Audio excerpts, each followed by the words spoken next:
Visit them on the web, CaptainTUpholstery.com. The very best in quality is Captain T's Upholstery. Ocala's information station, 1370 WOCA. Ocala.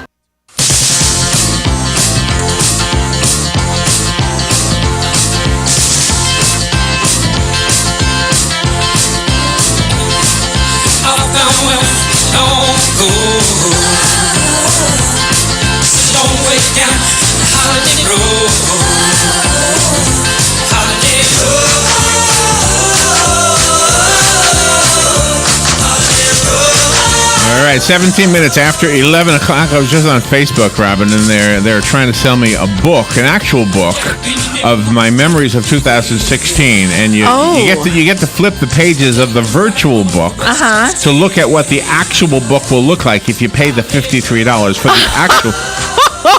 the actual book. Okay. And I got pictures of you. I got pictures of Joe and Dan. I got pictures of Anthony James. I got pictures of Anthony James. I got more pictures of Anthony James. He's a popular guy. I must have taken a lot of pictures of Anthony. I guess so.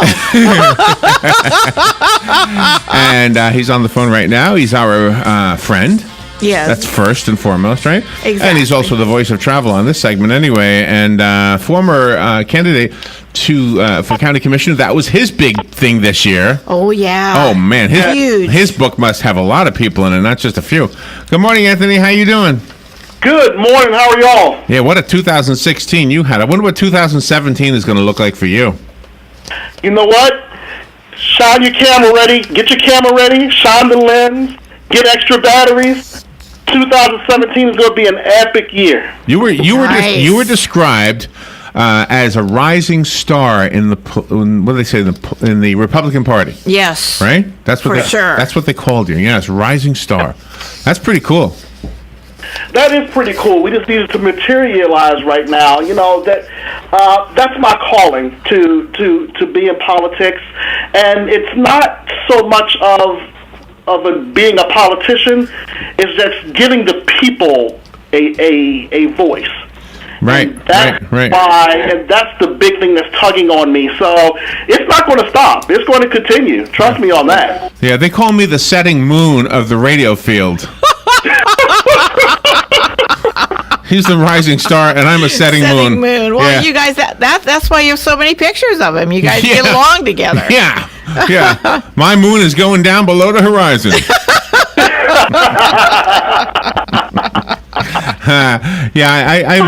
It's fun to look back, but you get stuck looking back. It's better to look forward.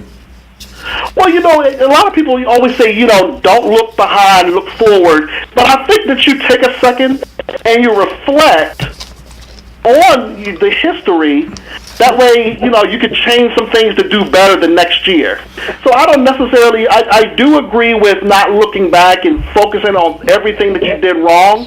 But some of the wrong things, that you've done, you've corrected them. Sure, yeah. So I think you always take a moment to reflect so you can get better the next year. I mean, honestly, 2016 was probably the craziest year of my life, but I learned so much. Let me use. I became a different man. Can I give you a different metaphor? Let me give you a different metaphor. You started building a house in 2016, and at the end of 2016. You didn't finish building the house. You're still building it. So when you look back, you didn't lay one brick in its wrong place. Every brick is in the right place. You just didn't finish building it yet. That's all. You didn't do anything wrong. You're just still building. That's all. Absolutely. And you know what? While you're still building, you look back and you see other things. You know what? I'm going to build this next piece or this next room better than the others. There you go. And you continue to do it. That's what you continue to do. Improving on the metaphor. Yeah, that's what I think. I don't think you made any mistakes. I just think you started a big project and people starting to get to know you. It's an important and necessary part of running for office is getting people to know you. Exactly.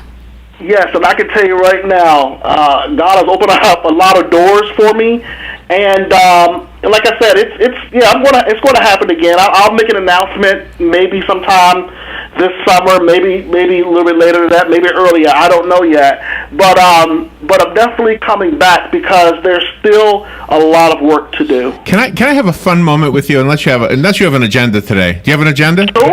Sure. No, go for it. Okay, I have a fun question to ask you. As you look back at 2016, and I don't mean the what you did with the run for the commission, but I mean your work at the hotel. Mm-hmm. Can you share with us some of the funniest or silliest or stupidest things people said to you that were coming to visit you or that wanted a room? What do they ask? Do they say, what's important to them? Do they say, do you serve breakfast in bed? Anything stupid people ask? I'd love to hear some of these stories. Well, that's funny that you ask. Here's a couple of the things. When we tell them that we have a complimentary breakfast, the very next thing they say is, well, is it free? And that's good. We kind of have to collect ourselves and hold our tongue but we hear that so much. Oh, that's funny. We do. We hear that. We have a lot of people that come from out of town, and like I said, every person is different. One of the biggest things that we get is somebody will call us and we'll say, thank you for calling the Homewood Suites here in Ocala. How may I help you? Their very next words are, is this the Homewood Suites?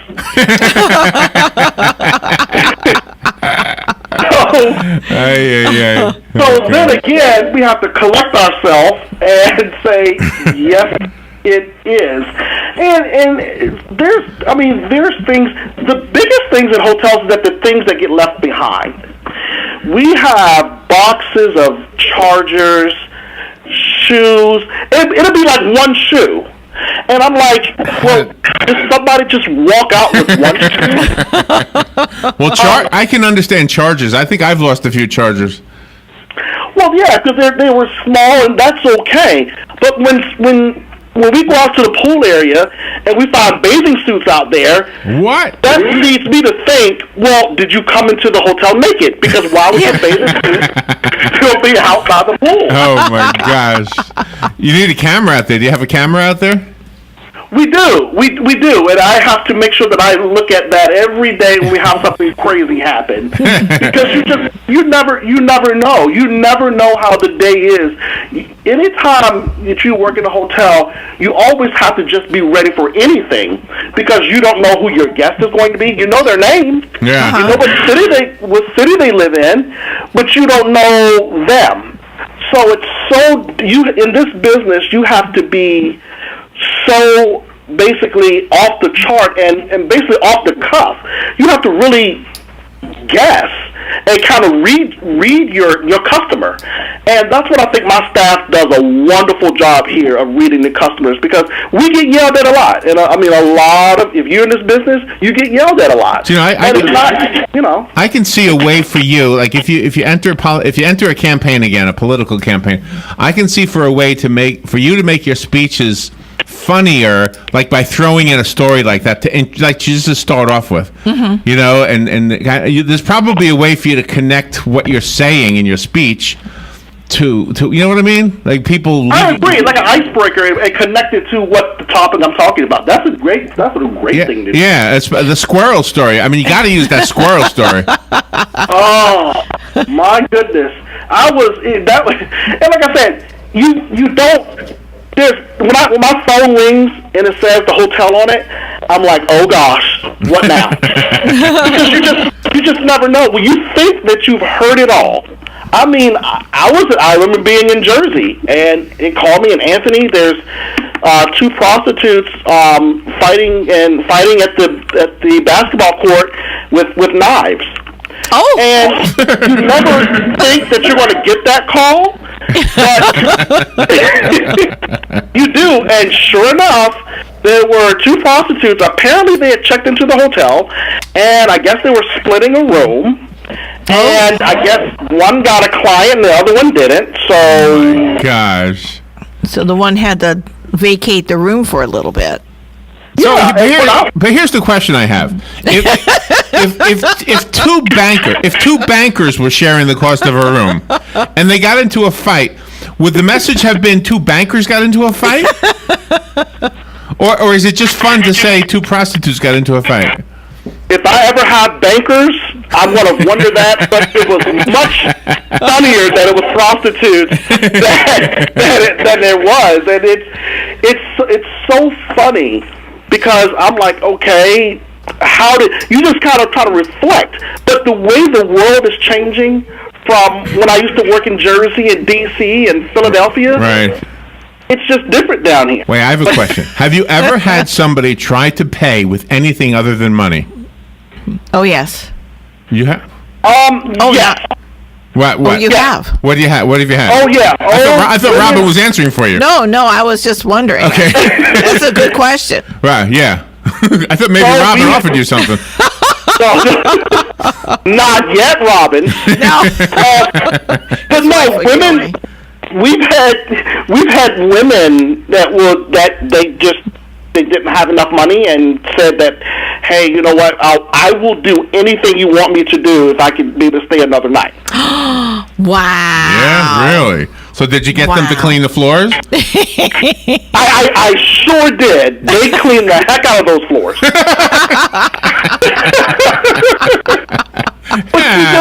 But you get these things. I'm going to write a book one day. It will be all in there because, like I said, here in Ocala is a little different, but up north, those big city hotels, I got tons of stories. Oh, man. Well, those prostitutes sure mustn't have made much money if they had to share a room. They couldn't have been very good. Well, here's a tip to the hoteliers out there to know if there's a prostitute in your hotel. A woman comes to the hotel. She is, or a man. They come in a cab. They pay for one night. The next night, they keep coming down. The next day, they keep coming down paying cash. That means business is good. When they check out, business is gone bad. But us in the hotel, we don't know. We really don't know. People come in and check in all the time. You don't know who they are. Yeah, you wouldn't know. They didn't come in and say, hi, how you doing? I'm from, the prostitution agency. We don't, so you don't know. But over time, you kind of figure out who's who. I can't wait to hear some of the stories from up north. I want to hear some of those. Anthony, thank you for being our friend. Thank you for doing the show every Wednesday. We love your show, and we are supporting you in anything you choose to do. Thank you for doing this. No problem. I love you all. You all have been so wonderful to me, and Joe and Dan too. And I'm looking forward to an awesome 2017 with all of you all. All right, and take a staycation or get your friends who are visiting you in Ocala. Stay at Homewood Suites. Homewood Suites. Thank you. Homewood Suites. 352-369-3610. There you go. Thank you, Anthony. Thank you. We'll be right back. Fox News Radio, I'm Lillian Wu. The president-elect in a tweet urging Republicans to stay focused on blaming Democrats as they try to repeal Obamacare. Vice President-elect Mike Pence on Capitol Hill with House Republicans just now. The American people have sent new leadership here because Obamacare has failed and it has been rejected by the American people. But now it's the time for us to keep our promises. Step one will be to repeal Obamacare. President Obama is also on Capitol Hill today. The president plans to argue to House and Senate Democrats that a strong, unified defense of Obamacare could help deter the Republican effort to scrap it as soon as Donald Trump takes office. Fox Radio's John Decker. And U.S. auto sales near record highs in 2016, according to consulting firm LMC Automotive and car buying site Edmunds.com. Fox News, we report, you decide. Geico presents Unanswerable Questions. Why